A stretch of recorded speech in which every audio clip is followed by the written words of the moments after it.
Coming to you live from Bergen County, New Jersey and San Francisco, California. The best part of Wednesdays, it's Waffle Box with your hosts, Mike Fish and Kush Hayes.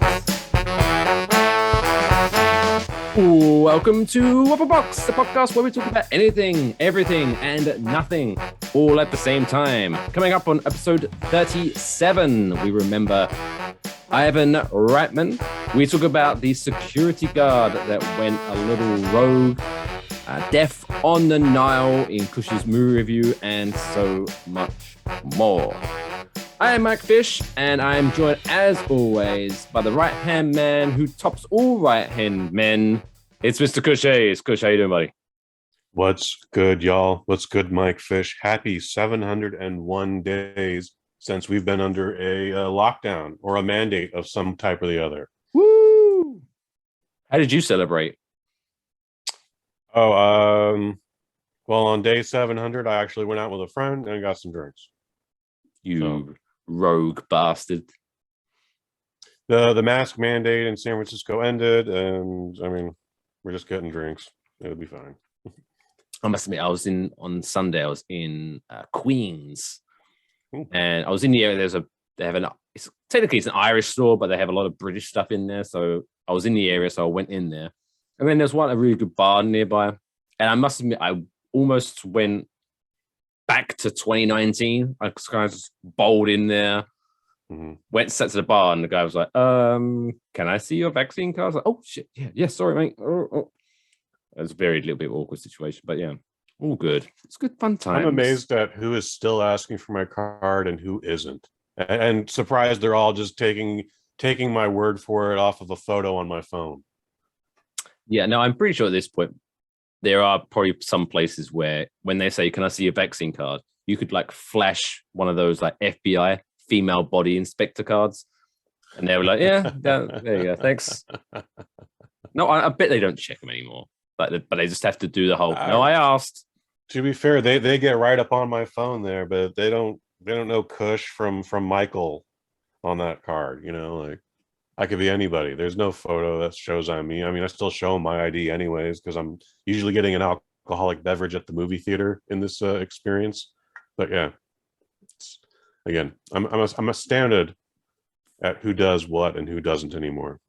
Is that a common thing over in San Francisco? The old movie theater with the liquor license. They have some here in New Jersey, but it's very hard to find them. That's a new thing in San Francisco, maybe going on less than a decade, I would say. Less than a decade. But pleased to have them. Yeah. I wish I could, because I mean, if I'm going to be spending $100 on tickets, food, and drink, at that point, I'll rather spend the extra couple of dollars and get a beer. Rather than a soda, they usually have all your bigger than my standard head. beers. They got some craft beers if you want that, an import or two if that's your fancy, and then they have some cocktails. And I like to see what can be done with that magic. Sometimes some really good, and sometimes cocktails really nothing. Interesting. Do they have like what do they call a flair guy who's doing the whole flipping it over his head before he gives you your drink? Or is it some definitely a shaking, 21-year-old? No flipping. In San Francisco, they come in all shapes and sizes. That's what makes it great. There you go. San Francisco, the city so good they named it once. Yeah. So I know it's kind of old news now. Now it's Wednesday, and it was so long ago. But did you watch the Super Bowl? That's game 56. You know what I did? I think comedian Colin Quinn put it best on Twitter when he said that was easily the most boringest and excitingest game Super Bowl ever. And like, yeah, that thing was a huge flat line for me all the way up until the final 3 minutes. And then personally, I was running with the Bengals, but to watch LA just force that touchdown at the end and then just kill their hopes and dreams that Cincinnati might have had, like, that was fascinating to watch. That was a good time. Which, I mean, I still won because I covered the spread, but the Bengals plus 4.5. Yeah, it was within 2, right? It was 3. They lost by 3. So yeah, They lost by 3. Okay. I still won. Ka-ching! Got my sweet $10 after that. Nice. I put $5 down. Yeah, not big money. I'm not rich. But big thing, big controversy. It's not so much a controversy. It's just people bitching a lot. The halftime show. What did you think of that? Oh, I enjoyed it. I enjoyed it quite a bit. I even laughed at the memes where someone went like, hey, if you're excited about this Super Bowl, you're old. And I was like, yeah. Well, I don't think any kids really remember who Dr. Dre is, or even 50 Cent. 50 Cent's a TV producer now, by the way. Like, no one knows 50 Cent for his music. They know him because he does Vitamin Water, and he fucking produces that show Power on Stars. Why like is that? Because obviously he wasn't an announced person. No, he was like a special. That was a nice surprise. But when they showed him on screen and he was hanging upside down, I must be because I'm really, like I say, he's a producer now. He's kind of more of a background guy. I hadn't seen him for a while. I was like, it seemed like in my head to last a lot longer. Obviously, it was probably a split second, but I was like, is that 50 Cent? And I had to do one of, when you turn your head. Because he was upside down. I'm pretty sure that's him. And then he's like, but it was good to see. It was like an old friend, It's like, oh my God, 50 Cent. I haven't seen you for ages. How you been? I would like to know what the story was behind about having him on the show, having him in a significant role on the show and not announcing him.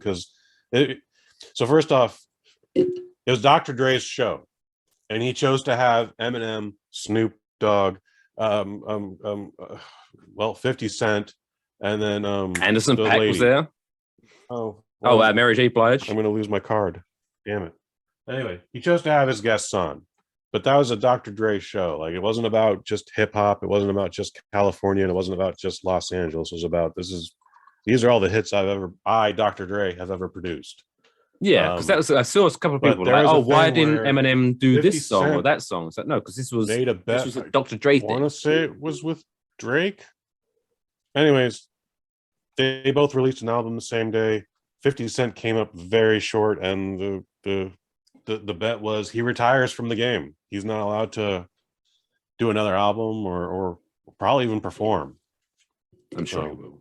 I might be reading way too much into this, and there's way too much choreography going on. Again, just the idea of like we have to build an apparatus to lower 50 Cent in upside down to imitate his In the Club video. Like that, there's a lot of planning involved in that, and they were working on this since November, October. Isn't there some workout apparatus that can do that? Yeah, but you still have to put together the frame that you're going to wheel out onto the field of the Super Bowl. Here's my theory, right? You know me, I love a good theory. Right, I reckon because of how it was all set up. So, hey, Dr. Dre, Snoop Dogg, Eminem, Kendrick Lamar, Mary J. Blige, and they didn't announce 50 Cent. But I reckon just on the day, on Sunday, 50 Cent just turns up. Hey, I'm part of the gang, right? And everyone's like, oh, this is awkward. Yeah, I guess I promise you that did not happen. I know, I'm sure it didn't. But you know what I mean? That's funny to think about. Like, he just rocks out. I guess you could do In the Club if you want. But you have to be upside down. No, I have to be your dream killer on this one, man. Like, they literally have like 90 seconds to wheel that sucker out on the field, fasten it down and make sure everything's plugged in. And then the show, like, it was 11 minutes, 12 minutes long. And then they got another 90 seconds to wheel that son of a bitch out of there. Like, the halftime show is very finite down to the last second. So no, 50 Cent did not just walk in and just like, hey, me too. Right? Yeah.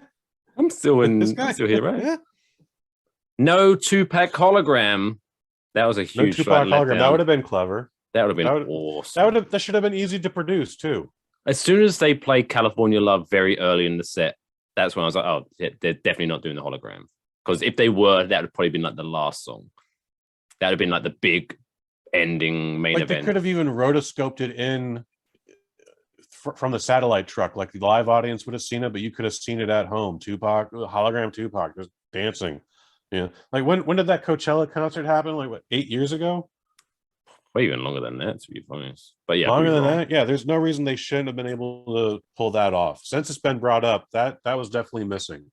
What I did like is a couple of people commenting on social media with, oh, why did they could have easily done like an Eazy-E hologram and done an NWA reunion. And I was like, hey, that'd have been really cool, but mainstream cool. Super Bowl halftime show, they're not going to have an NWA reunion. They don't want to. I couldn't. But that, I mean, don't get me wrong. In that area, because obviously that stadium is in, no, it's in Inglewood, right? It's not in Compton. But still, straight out of Compton would have been awesome. I'm sure people would have gone nuts. But then again, also, who are you playing for? Majority of the people in there are corporate people that probably paid, their companies have paid $5,000 for the seats. Well, so those are all of Dr. Dre's radio-friendly, family-friendly songs. And a couple of them still, had lyrics about still not loving on police. The airplane and having my girlfriend sneak a gun in the club while I make out with her girlfriend over here. It was amazing when things got bleeped. 50 Cent got bleeped, Eminem got bleeped, and then finally Snoop just was just feeling himself, and he got bleeped a couple times. Interesting. So what was how was you watching the show? Was you watching it on NBC? I was watching it on cable. On NBC. So that's, I mean, unless I blanked them out or something, but I was watching it on Peacock. Mm-hmm. And as far as I'm aware, there was no censorship. There was no beeps at all. Well, it wasn't Peacock. Beep. It's just that word gets muted. I always just call it beeping, but whatever. Like, oh, but maybe that was themselves. Maybe because I noticed there was some changing of lyrics where that's because they opened up with the radio edit. They majority of the songs were all radio edits, and then just the guys have sung those songs thousands and thousands and thousands of times with the dirty version, and that it just slipped, but it still happened. Yeah, or maybe somebody in the satellite truck just got really loose with the dump button and accidentally hit the button 4 times. But that did happen. But I remember through watching it on Peacock, there was a couple of times where I was like, "Huh, that's interesting." That lyric slide. So I don't know. Maybe there was different censorship on NBC versus Peacock. I don't know, or maybe not. I don't know. But yeah, good show. Yeah, I don't know. Long story longer. I really enjoyed it. I don't like it when people are like, "Oh, this week have been, was it the best ever?" Who knows? Art is subjective. Yeah, I don't know. If you enjoyed it, good. If you didn't, maybe next year. But I don't know. I can't rank. Plus, I mean, if you're talking about most epicness, you can't top because Mother Nature aided it with Prince. Mm-hmm. Do you remember Prince when he did the halftime show and he was singing Purple Rain? I remember he did it. Whilst it was raining. It was like perfect. Mm-hmm. You can't get better than that. I've seen ESPN's on that where, they're like, we didn't, obviously we couldn't plan for it to rain, but thankfully no one got electrocuted. That's what they did a mini documentary. It wasn't even in the forecast. Mm-hmm. There's been a couple things on it now. I think that's one of them. You can't say what's best because it's all subjective, but I think the Prince halftime show is possibly the most legendary, shall we say. Okay. Oh, let's go with that. That's safe. Yeah, I'm not going to make an argument for it. Okie dokie. That was a good little conversation. Let's go into our main... Well, before we get into stories, what do we have to discuss this untimely set? I mean, whenever is there a good time, but the unfortunate passing this weekend of Ivan Reitman. Doff the hat, maybe whatever. I hope I'm not coming off funny here. I'm genuinely bummed about this one. Yeah, no, it was normally. I mean, I don't want to compare. Well, this death was worse than this death. Like, this death is death, but typically, whenever you see like a celebrity, there is always like, what? But this was generally like, it hit because that guy he directed, I don't want to say the soundtrack, obviously it's not the soundtrack, but he directed almost the filmography of my childhood and my life growing up. That guy is responsible for so many classic movies, some of which I think deserve way more credit than they get. But yeah, he sadly passed away this weekend, at the age of 75.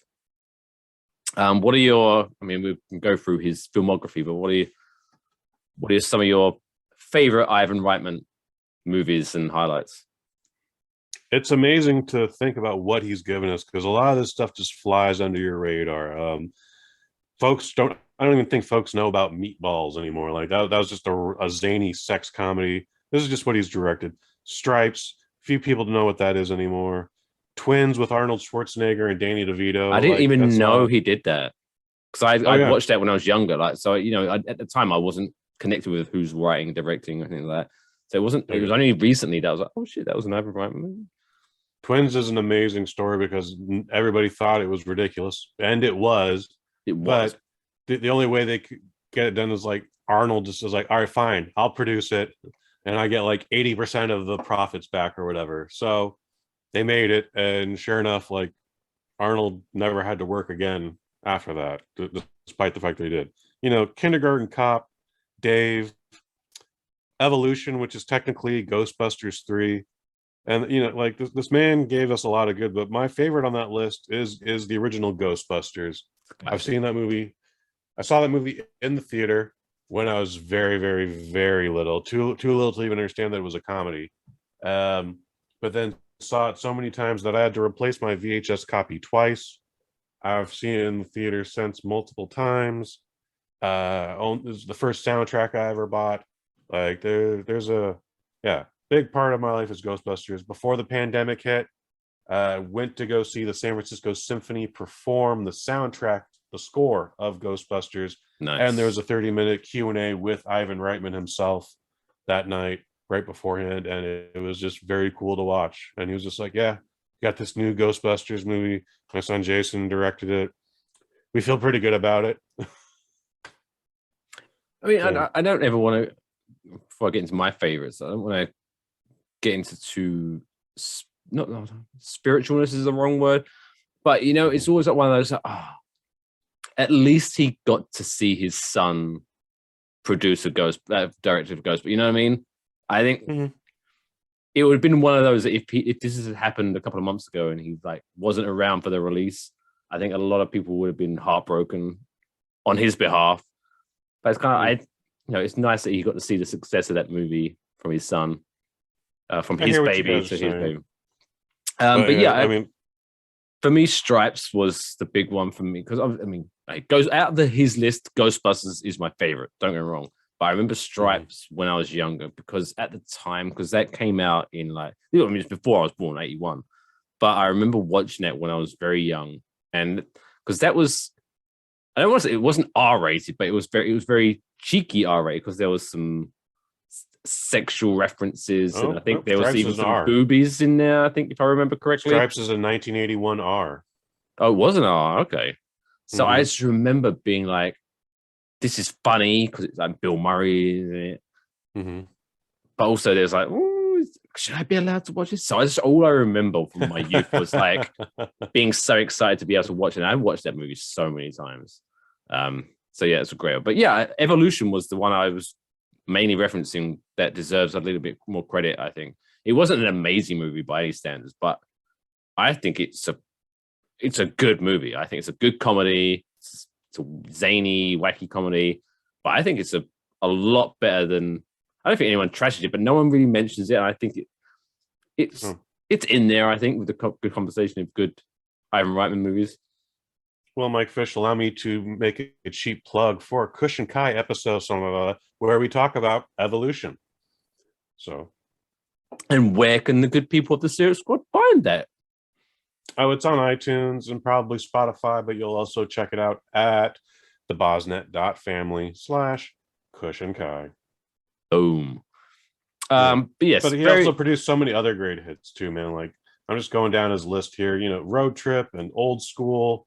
And let's wait for that to stop here. Let's see. I don't know what Foxy Lady is, but I want to check it out now. National Lampoon's Animal House.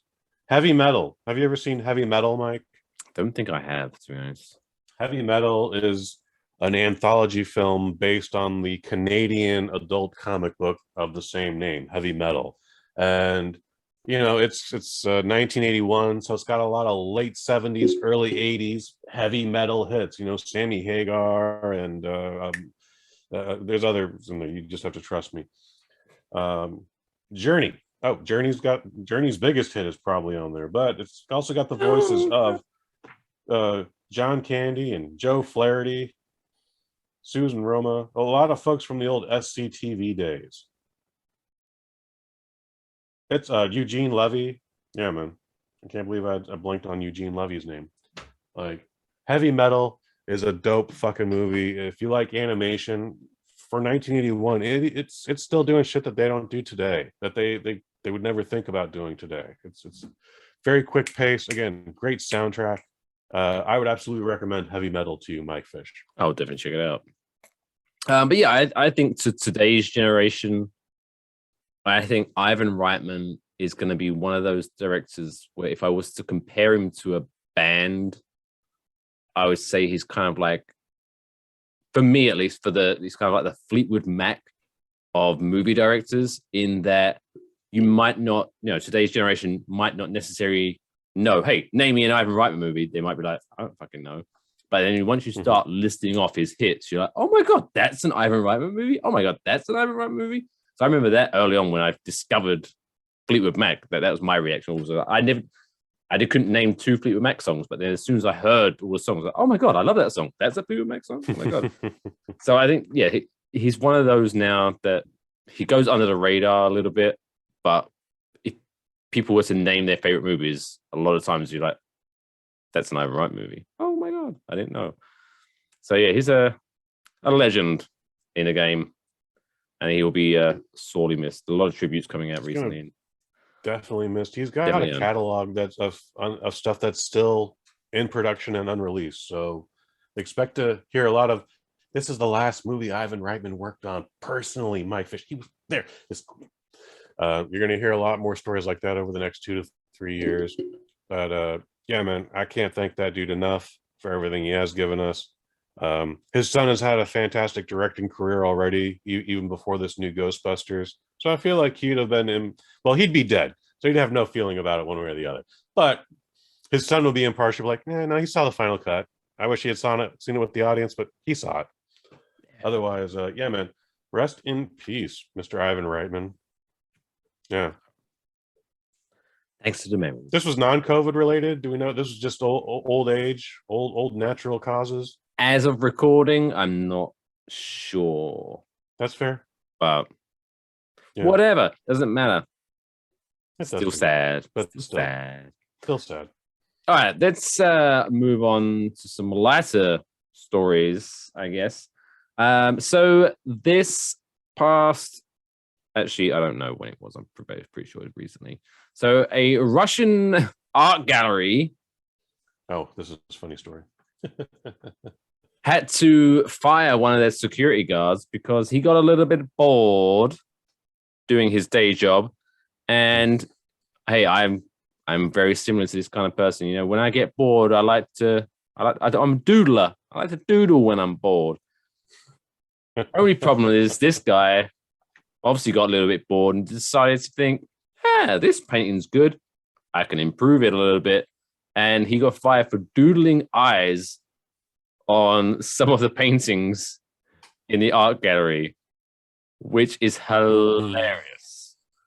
And it was his first day as well. It's his first day. He could have been, sorry, it's my first day. I didn't know I could do this. But he's gone. What are you? As Texas's own Ron White would say, this is a special kind of stupid. My first question is this gentleman mentally impaired? Is there a challenge that he needs to overcome? What happened here? Why would you think that this is an okay thing to do? You wanted to get fired. Why to show up to work at all? Even, that's my knee-jerk reaction. Well, yeah. So this happened in the Yeltsin Center at Yekaterinburg. I'm amazed you pronounced that. I attempted it. But yeah, he drew eyes with a ballpoint pen on Anna Leporskaya's work, The Three Figures. Jesus, they're a good thing. But in a statement, Alexander Drozdov said the security guard was employed by a private security organization. It was also the security guard's first day on the job. His motives are still unknown, but the administration believe it was some kind of lapse in sanity. Well, he was bored. Special kind of stupid. If this was even 10 years ago, Mike, or 15 years ago, Mike, we would have been able to say what this man is, but we can't say it today. It starts with a hard R. But here's so apparently they're trying to press charges on this man. They should. But so the damage was first reported to police on the 20th of December. So it's a little bit of an old story that's only just coming out. But the Ministry of Internal Affairs initially declined to initiate criminal investigation as the damage was deemed insignificant. Well, is it? I don't care if it's like, I'm not going to get too like, but still, if it's a piece of art that's up in an art gallery, anything that you draw on that is a pretty significant piece because you're changing it, right? Yes. I want to say we even reported on a story similar to this where like a kid just chucked a handful of ice cream at a painting and there was no charges pressed, but also the museum in Pennsylvania somewhere, this was definitely in the United States, they're like, yeah, we're insured, we'll get it cleaned, no, we're not going to press any charges, but please don't ever come back here again. But this is a whole different country, and Russia, don't break laws in Russia. Scary. Yeah, you don't want to break any laws in Russia. Oof.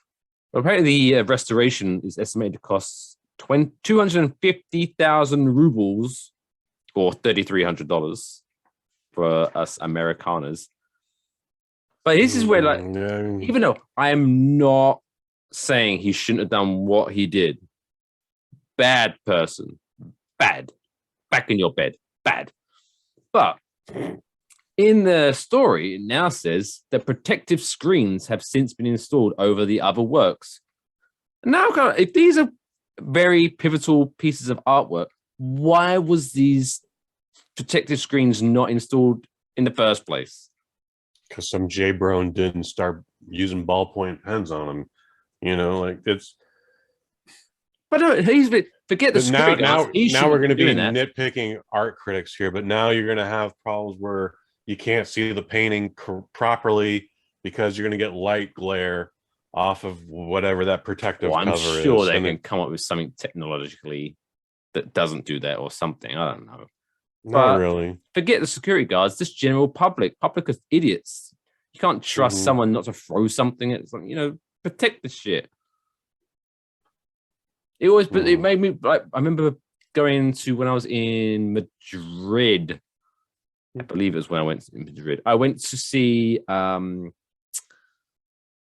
Picasso's Guernica painting, which is one of my favorite pieces. But I'm not that much of an arty guy, but Guernica is a favorite of mine. You have a favorite Picasso. That's still something, though. I know, right? I sound so adult. You should be wearing a turtleneck and smoking a pipe. So what I believe he was, and listen to like doom, doom, doom, doom, boom, boom, like some slap jazz, some slow bossa nova in the background. You pull that off, Mike. Yes, and it has to be a pipe. I think a pipe. You have to have a pipe. What is and leather elbows. If you have a pipe, you have leather elbows. It's for no reason. But yeah, you're still wearing your hoodie there, but yeah, leather elbows. That'd be great. It's like a really cheap Adidas or Adidas, as you like to call it in America, hoodie, but with like leather patches. That'd be great. What do you call it? Adidas. Adidas? Adidas. Because don't even get started on this, but basically Islamophobic, dude. What the hell? What? The guy was German, and his name was Adidasler, so it makes sense that it's Adidas. Okay. Oh, we're gonna get into it. It's gonna be another episode. We could actually, to be fair, we could do a whole episode of shit Americans say wrong. That could be a good show. I'm in. I'm Let's all do in. it. I'm all in. Hit me. Yeah. Anyway, point is Guernica by Pablo Coming soon. Picasso. I was just very, even though there was like a barrier, like a little one of those Vitamin. rope barriers, it was there. It was fucking there. If I really wanted to, I probably got in trouble and got arrested. But I could have fucking gone up to it and went, ah, if I wanted to. It just blew my mind. Protect that shit. Adidas. That's how you pronounce it. Adidas. Anyway. Oh, God. Still to come on this episode of Waffle Box, we're talking about some special perfume. If you need, if you forgot to buy your lovely lady some fragrance this Valentine's Day and you're looking for like a gift to make her forgive you, we've got some ideas for you. And also Kush's movie review coming up after this break.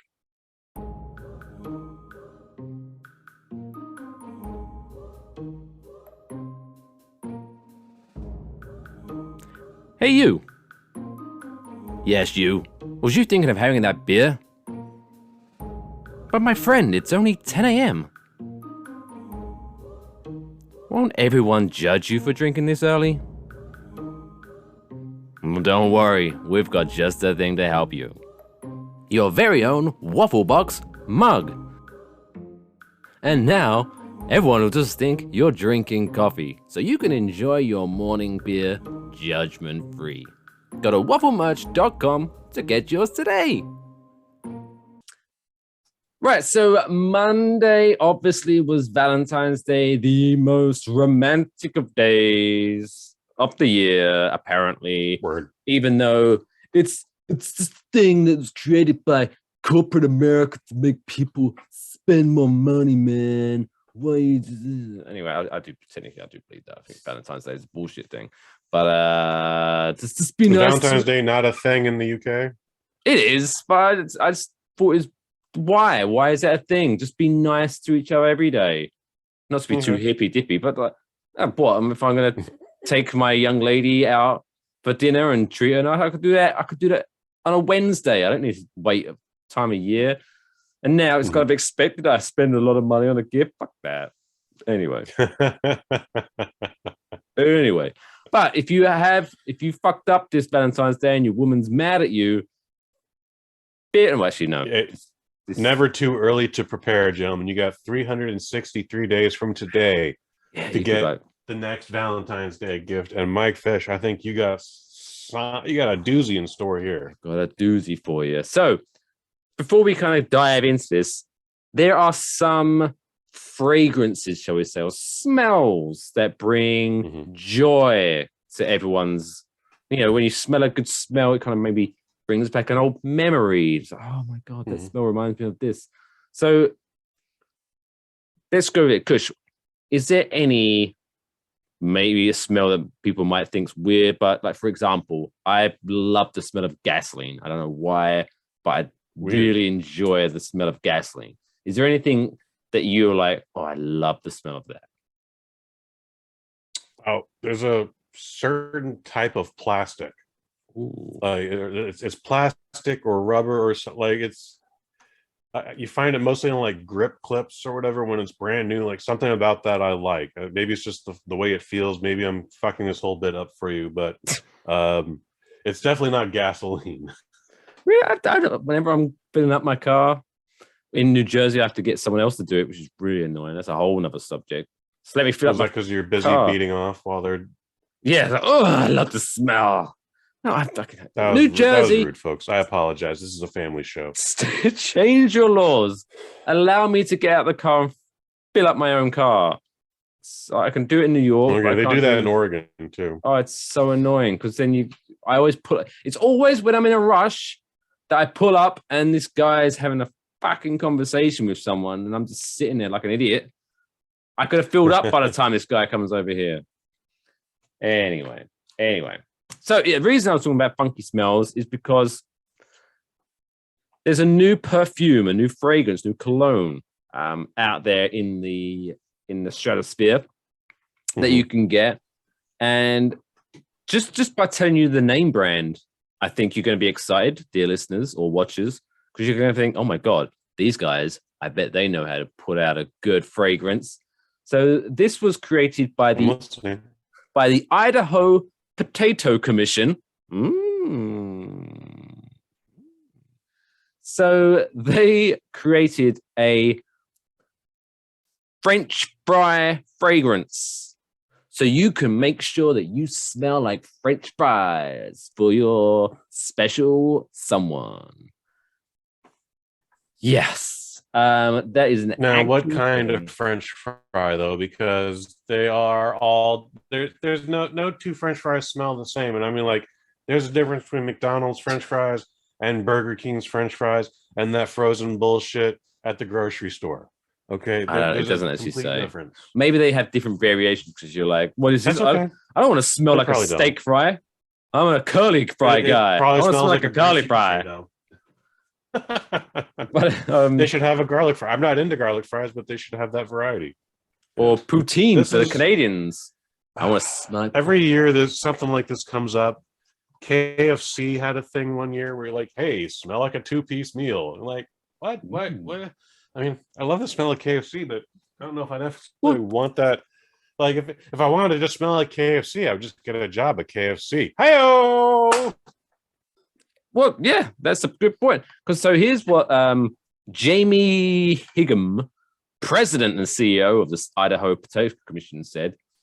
Whether you're at a drive-through restaurant or dining in, it's near impossible not to grab a fry and take a bite before you dive into your meal. The smell is too good to resist. I mean, yes. Debate again. Like, I agree, right? It's all different. The fragrance, which is the commission says, captures one of the world's most irresistible scents. And the commission cited a recent national survey by the firm Pollfish that found that nearly 90% of Americans find the smell of French fries irresistible. Now, if they were to ask me, in the seasoning. Well, if they were to ask me, I would have probably been in one of those 90%. I do love the smell of a good French fry. However, I prefer the smell of French fries to come from French fries, not another human being. If my lovely lady was to come home smelling of French fries, what I'm going to think is,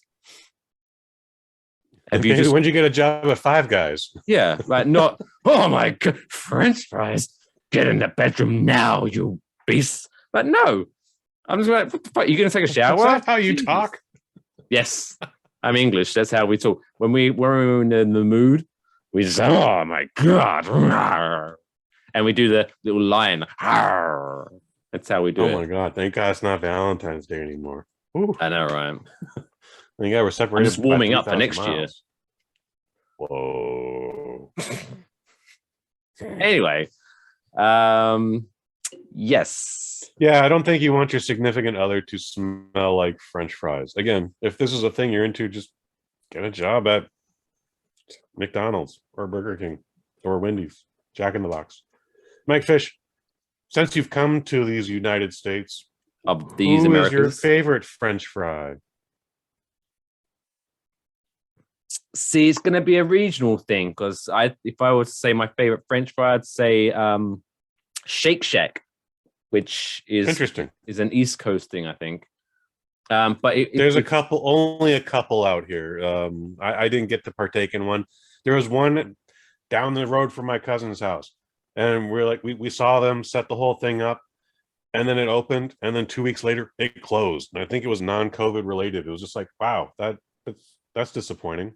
Like, you made a whole big deal out of it, and now you're closed. But so Shake Shack's fries were so good. I remember they're crinkle cut as well. They're crinkle cut fries.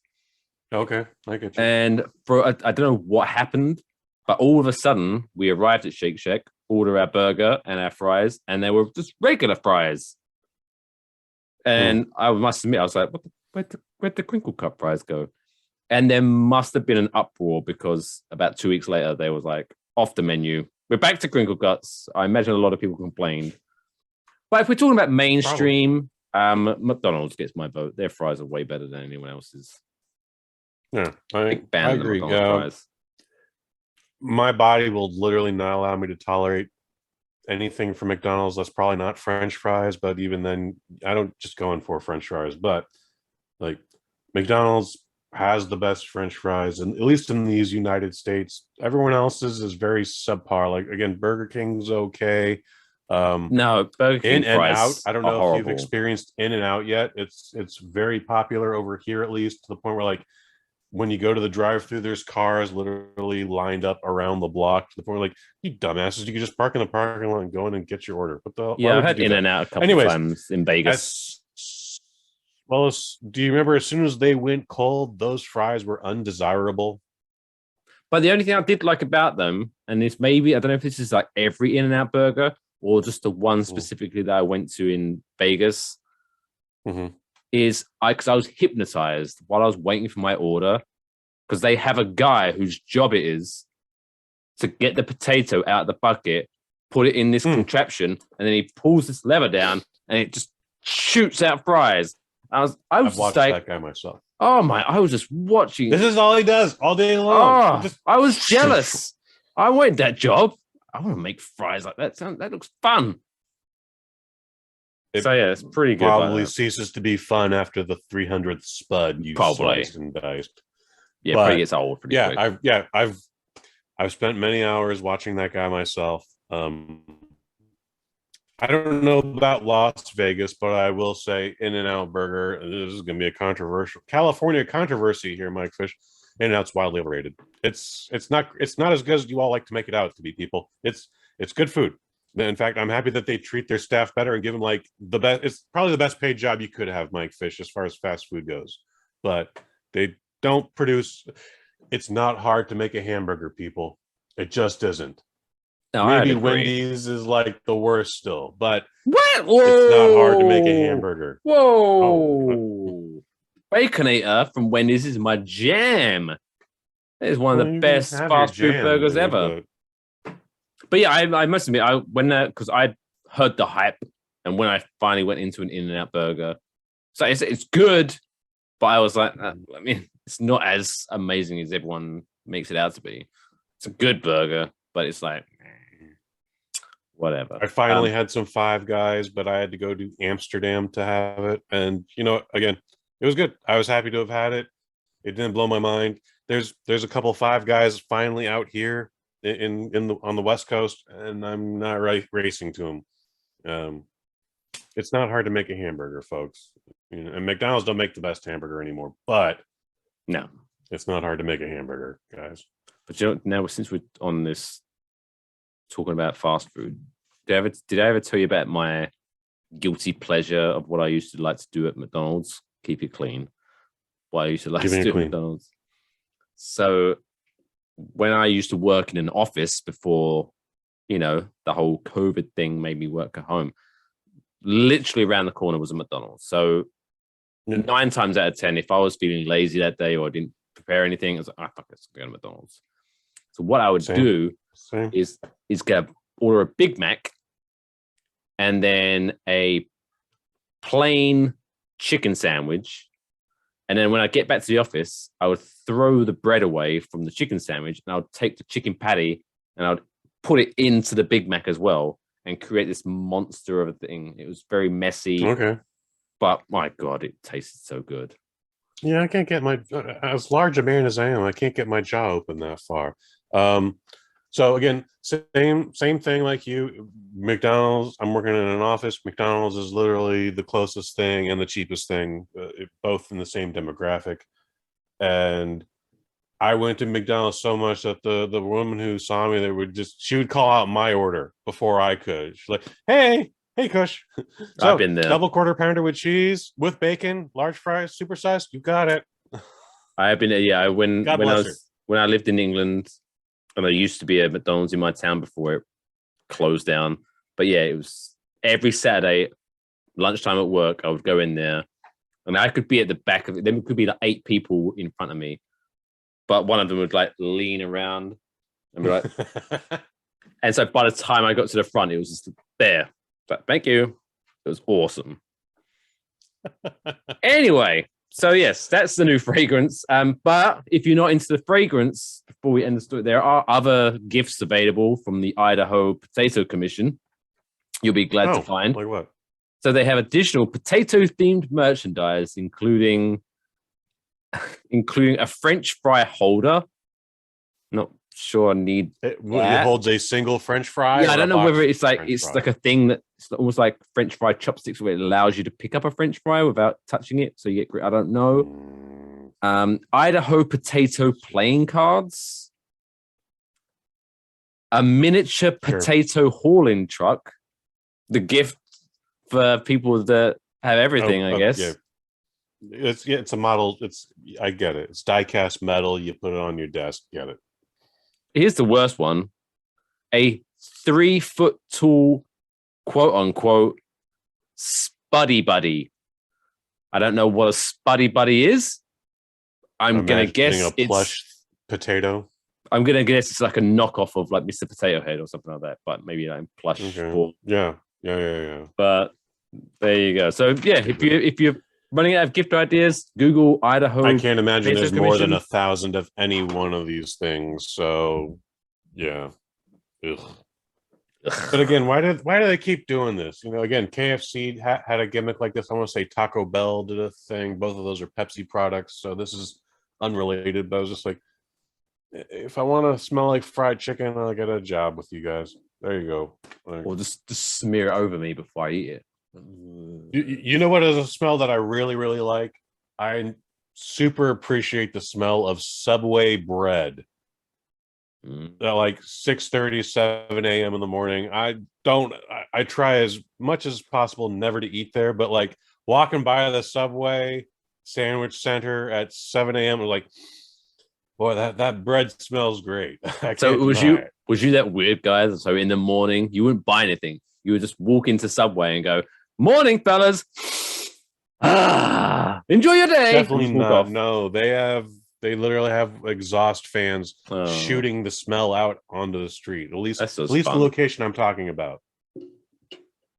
That's kind of nope. I'm going to imagine you now walking in, sniffing the Subway. Hello, fellas. Have a great Wednesday. See you tomorrow, Kush. Great. And then they would curse at me in Spanish. Really, that's fucking pulled up. Other languages are available. Anyway, they're not Spanish aren't sponsoring us, so I don't want to give them too much of a plug.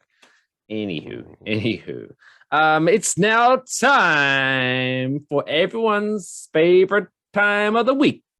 It's time for Kush's movie review. It's that point in the show where Kush talks about a movie that he just recently watched in Kush's movie review. What do we got this week, Kush? Well, we're definitely not talking about Liam Neeson's Blacklight because I tried.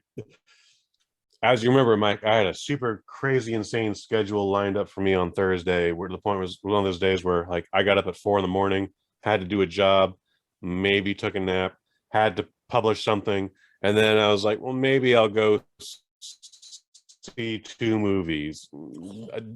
Highly unlikely. However, I did it.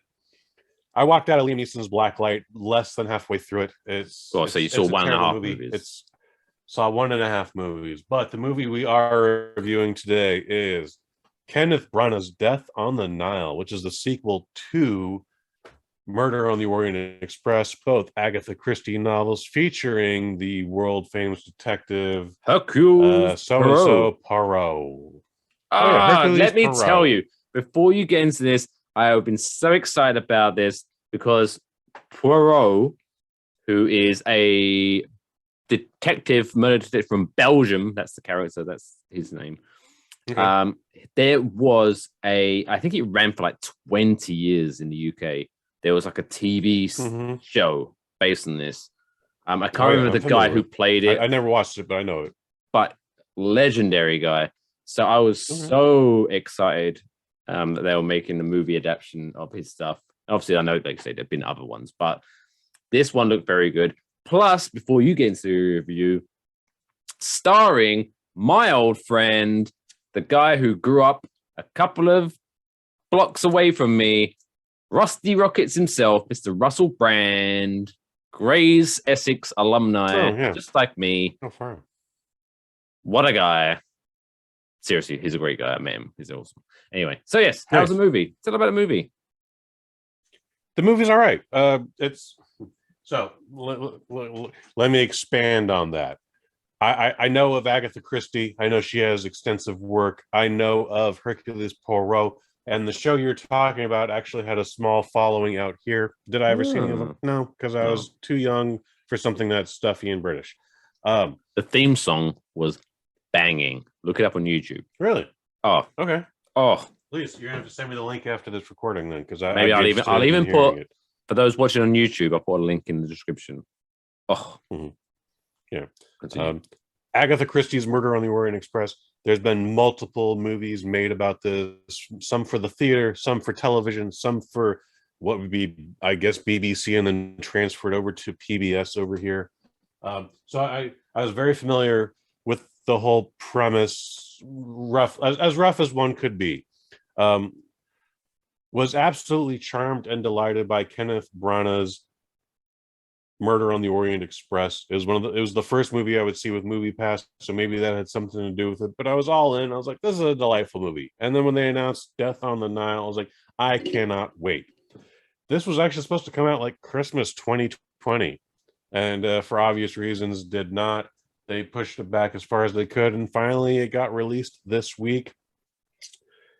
Some of those delays is speculated to do with controversy about army hammers, cannibalism, and alleged domestic abuse. Well, I got nothing else on that, except he's not in as much of the marketing as he probably should be for who he's playing. But this is a movie, again, starring Annette Bening, Kenneth Branagh, who also directed it, your main man, Russell Brand, who, by the way, I fucking loved in this. He plays a completely different character than I normally see him play. Like, Russell Brand got typecasted as Russell Brand, much like our other guy, Ryan Reynolds. Completely different character in this. In most movies, like, yes.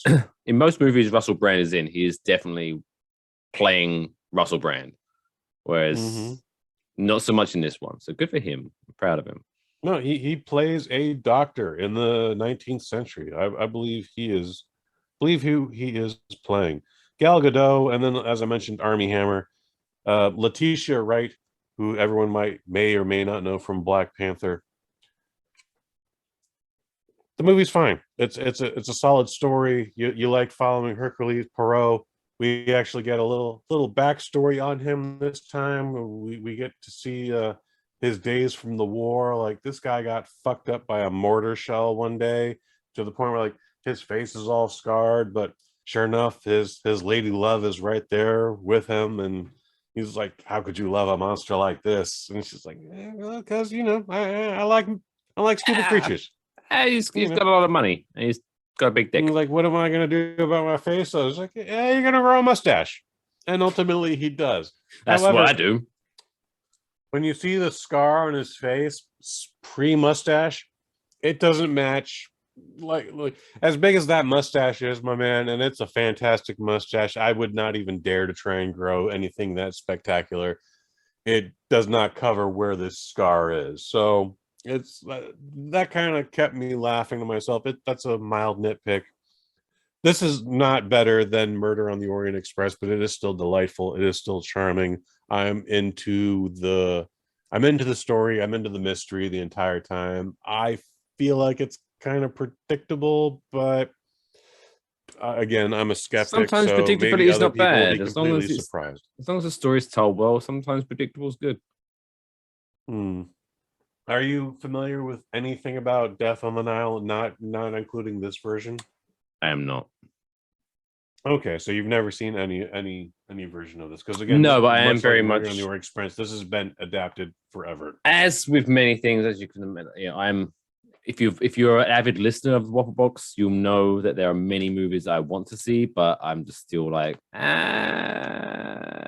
that I'm using COVID as a crutch, but I kind of am, to avoid spending lots of money to go see the movie. So I'm going to wait. But yeah, this is definitely one of the movie I'm excited to see. But yeah, no, I haven't seen it. Also, just real quick before we finish your point, I just want to let you know that my Apple Watch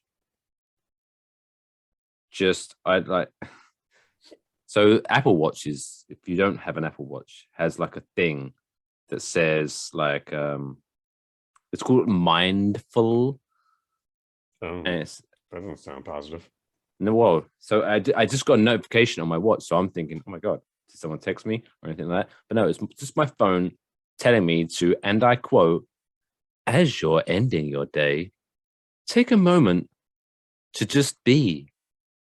So fuck you, Apple Watch. If I didn't know any better, I'd say I was listening to your final thoughts at the end of these episodes. Hey, my Apple Watch is like spying on me. It sounds like you're getting a little bit angry. Just chill out, maybe. This show is usually an hour. We need to wrap this up, guys. I think that's where Apple Watch was going with it. Yeah. Carry on. No worries, dude. No worries. I definitely enjoyed this. Is this a thing you need to rush out to the theater see? Nah. It'll be on Hulu in no time or Disney Plus soon enough. It's a Fox. It's technically a 20th Century Fox film, but that is obviously now owned by Disney. I feel like we'll get a third one. I don't know why this isn't going to do well in the theater. It beat Jackass 4 from last week, but that's not bad. That wasn't hard to do. Everyone that wanted to see Jackass last weekend saw Jackass last weekend. So your aunt and uncle are going to love this movie, I believe. Again, Armie Hammer is good in it. Gal Gadot is fine. She's fine. Leave her alone. She's beautiful and she's fine. She's not the worst actress in the world. Everyone get over her. Was you talking in general, or was you speaking specifically about my aunt and uncle? Your aunt and uncle, and in general. Why would my aunt and uncle like this movie? Kenneth Branagh is very charming and knows how to make a movie, and they're going to be capsized and mesmerized by this. But have you met my aunt and uncle? The last time we had family over, I want to say it was pre-COVID. I made the family watch Murder on the Orient Express, and again they were already into it because they'd seen previous versions of this. They liked the story. They liked Kenneth Branagh, so they wanted to see what he did with it, and they had their socks charmed off. I foresee that happening with your aunt and uncle Mike Fish. So let their socks be charmed off. Otherwise, it's a strong 3. It's just shy of a 4, but it's 3.5, 3 out of 5. Yeah, wait for it streaming. If you can't get to the theaters, go see it when it's streaming. Nice. What's anything coming out in the next 7 days that you're kind of looking forward to checking out that we might be talking about next week? We got a review for Uncharted with Tom Holland and Mark Wahlberg. This based on the video game property that's a PlayStation game. It is, yeah. I have the 4th Uncharted. I never finished it because my reaction to it was, well, this is a very pretty movie that I get to interact with. So, yeah. Having said that, my predictions for Uncharted next week, Mike, write this down. Fans of the video game franchise are going to hate it. Dudes like me are going to say, that was all right. Well, it's like, can't wait for them to make Uncharted 2. Like Resident Evil movies weren't that bad, but fans of the video game like me fucking hated them. That first Resident Evil is a lot of fun. The newest Resident Evil is only kind of okay, and they tried to make it as close to the video game. Everything else is bullshit. See, the problem with the recent Resident Evil movie is they tried to keep it as close to canon, I guess, as you like to say. But the problem is they tried to make this epic zombie movie based on an epic video game on what looked like a budget of $20. That was the problem. Yeah. Well, they also listen to the fans too, and the fans don't always get it right. And what works in the video game, what works in the comic book, what works in the actual novel doesn't always work in the movies. It just doesn't. I wish it did, but it's kind of like, and similar to that video game movie adaptations. Like my brain is split in half. I still one day want to see a Grand Theft Auto movie, but at the same time, I don't because You already saw it was called Crank. yeah, maybe. But it's or Red Dead Redemption movie. Oh, do you remember when that was going to be potentially a thing? Apparently, that was the rumors that Red Dead Redemption was going to be made into a movie, but they wanted Brad I bet they're Pitt. still working on that. Well, apparently the rumor, I bet story they're still was working on that, and I bet well, Brad Pitt is now producing it because he's probably too old to star in it. maybe, but yeah, the rumor was back in the day that the Red Dead Redemption video game was so good, and the story was so good, and it is amazing. That they wanted because Rockstar Games apparently was like willing to okay, fine, if someone wants, we'll give the consent to make a movie about this. But they had in mind like we want Brad Pitt to play the main character, and for whatever reason, Brad Pitt couldn't do it. Probably and World so War Z. Rockstar was basically like, well, if he's not going to do it, no one's going to do it, and they just shut the shit down. And it never happened. Okay, But I admire that. It's such a great story, Red Dead Redemption. If you haven't played it, I bet that thing is still being shopped around. I bet people are still trying to get that made, and I bet Rockstar Games is still waiting for what they think is the best. The only reason I don't think ever a Grand Theft Auto movie would be made is because typically all of the stories of a Grand Theft Auto game are kind of like homages and nudge, wink, winks to other movies, if that makes sense. So I don't know how that would work in movie form, but we'll see. Also, just no matter who you're playing in Grand Theft Auto, you're still a bad guy. You still bang hookers, you still do drugs, you still murder people on the street willy-nilly, very randomly if you feel that's appropriate. And well, it depends how you play. Really make him. I was always that, but that's what the average bitch. jabroni does. I was always that bitch that even though you had two options, do you want to be the bad guy or do you want to be the good guy? I just couldn't help but be the good guy because I felt bad doing awful things. I'm such a loser, but whatever. That's why we're friends, Mike Fish. I like that. That's why we're friends. All right, so yeah, check out for that next week. So we're talking about that movie that I've already forgot about. That I'm gonna Uncharted, yes, Tom Holland, video games, who is currently already making Sony over $1 billion. Will Uncharted still have the same success? No, probably not. All right, before we end the show, since we're talking about Fox, Sony, blah blah, yada yada yada yada, cross references, did you see the trailer during the Super Bowl weekend? We're going full circle back to the beginning of the episode of the new Doctor Strange movie. Did you see the trailer for that? I saw the trailer. I somehow missed it during the Super Bowl, but short answer, saw the trailer. Did you? The Patrick Stewart is going to be in it.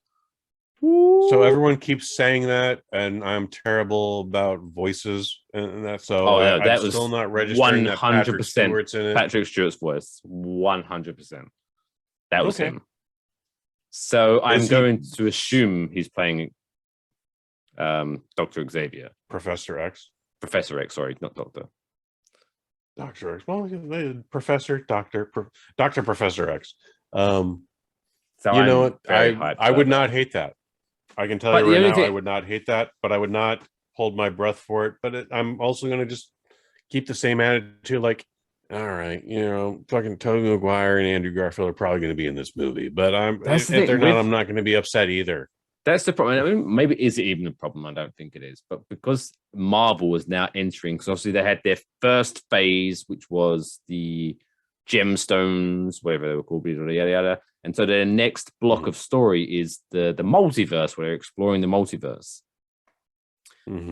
But yeah, each movie is going to be referencing this, and so there's going to be cameos. So many, like this movie, Doctor Strange, surely is going to be like 4 hours long, because even just the poster, they hint at so many cameos. Like even if you look on Twitter, there's some keen eyes people and the poster of the Doctor Strange and the Multiverse of Madness, there is potential. People are suggesting that Deadpool is going to be in this movie in some way or the other. Like, it's not impossible. Not impossible. I doubt. For some reason, I think it's not going to happen. But because I feel that unless it's like a quick cameo, because the way they're portraying it in the trailer, this is a very horror-based, that intense movie. So I think Ryan Reynolds' Deadpool would seem very much out of place. I want him to be eventually in the Marvel. I'd love to see him interacting with Marvel characters, but maybe this might not be the best movie to introduce him. But who knows? But if he does turn up, I'll probably go, ah! Like a little schoolgirl. But there you go.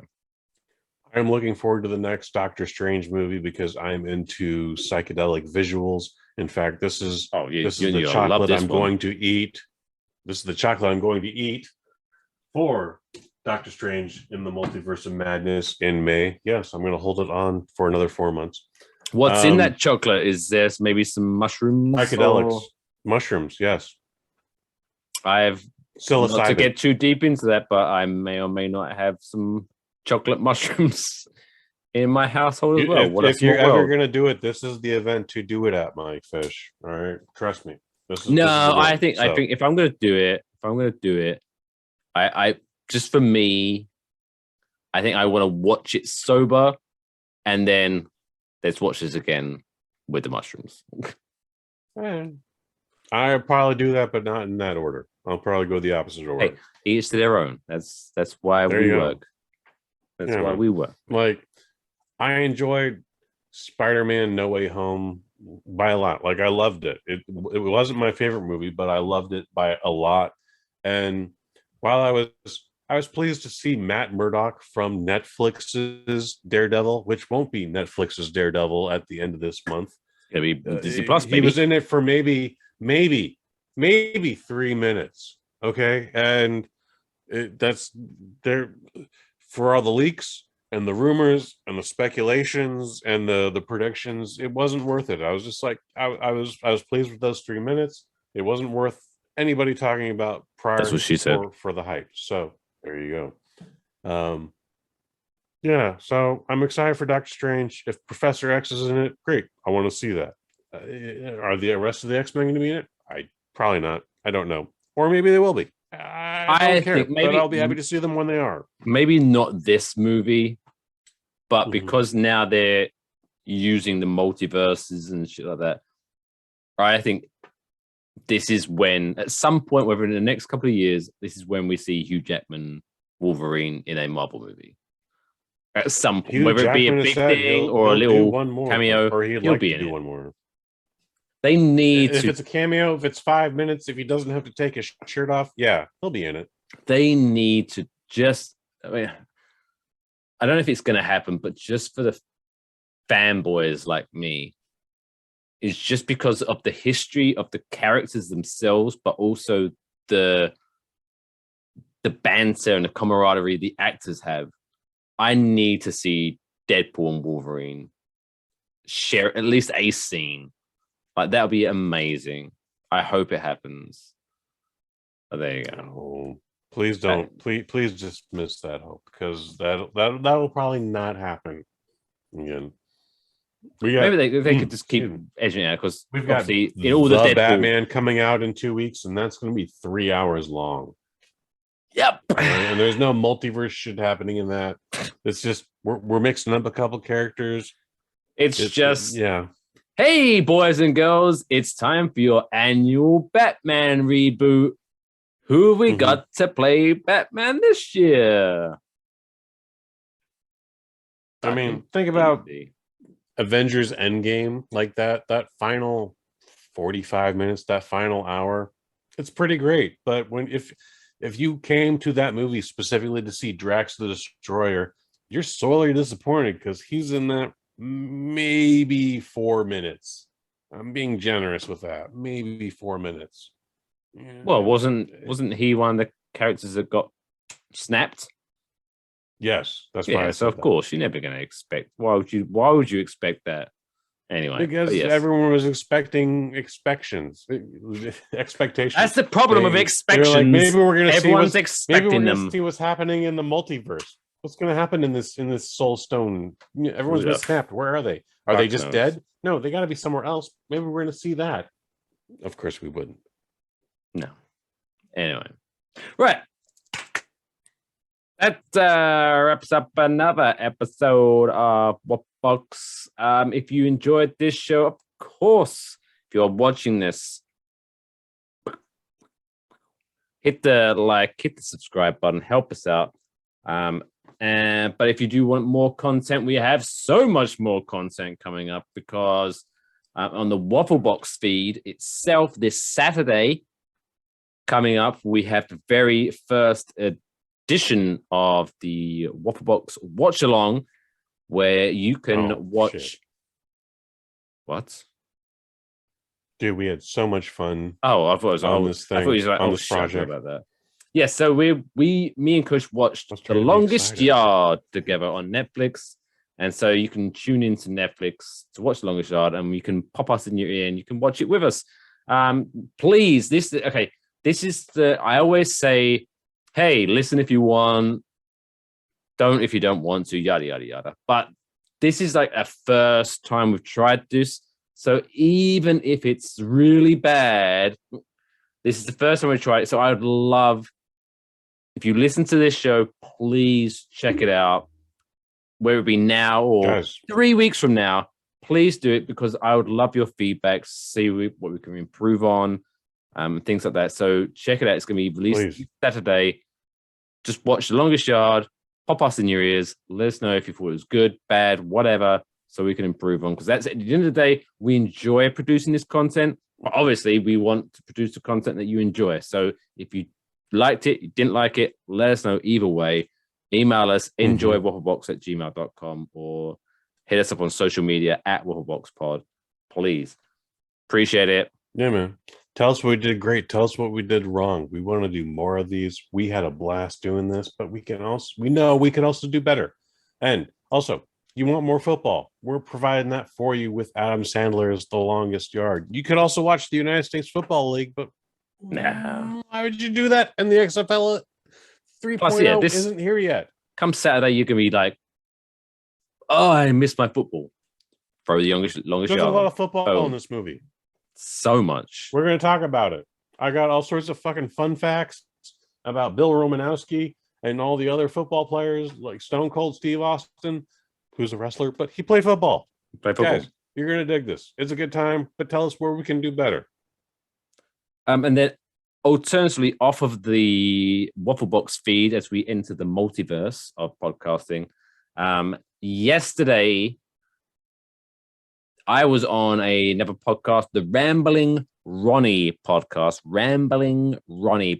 Search for that on Twitter and Spotify. I'll actually pull up the actual Twitter handle. But yes, we was talking about the movie Sleepaway Camp, which at the time I was not familiar with. I knew of it, but I hadn't watched it. And so Ronnie was like, hey, do you want to... I cannot wait to hear this. Do you want to watch the movie and then talk about it? I was like, yeah, sure. Why not? My God. Spoiler alert, I did not enjoy the movie. But we talk about that movie on the Rambling Ronnie podcast. If you want to check that out again, just search that on Spotify, Apple Podcasts, yada, yada, yada. Go to Twitter and it's at Rambling Ronnie, RAMBLINGRONI, Rambling Ronnie on Twitter. Check her out. And then that came out yesterday. So yes, check that out. But then also, wait, was it yesterday? I'm trying to think. When did the latest Kick-Ass movie theater come out? Kush. Oh shit, son. The season 2, episode 1 of the Kick-Ass Movie Podcast dropped yesterday. All right. That's February 15th. We dropped it at 12 noon. We're talking with the director of Pact of Vengeance, Master Len Kabaczynski, and we're talking Avenging Force, starring Michael Dudikoff and Steve James.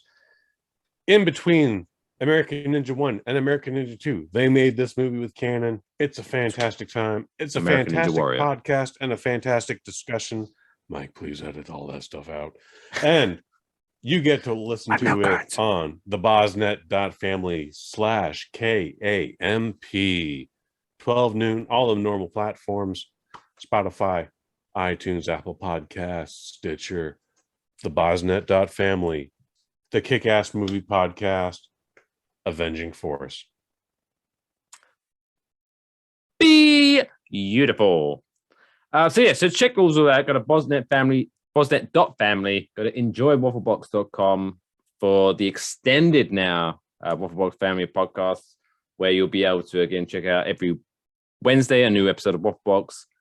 You'll be able to check out the replay of the late night syrup show that we did live on YouTube and Twitch. Dude, you're really good on that. Well, thanks very much. Where we spoke with the Casey Gonzalez from the What the Psychology podcast. Very interesting chat. And then obviously you're going to be at this Saturday, watch along with Waffle Box. And then the Saturday following that, we've got even more new content, which we'll get into next week. But yeah, subscribe, like, follow, all that good stuff. Get all the links. Enjoywafflebox.com. Thoroughly encourage you to check out the YouTube page because that's where we look the most beautiful. But yeah, check those all out. But until next week, of course, take care of yourselves and each other.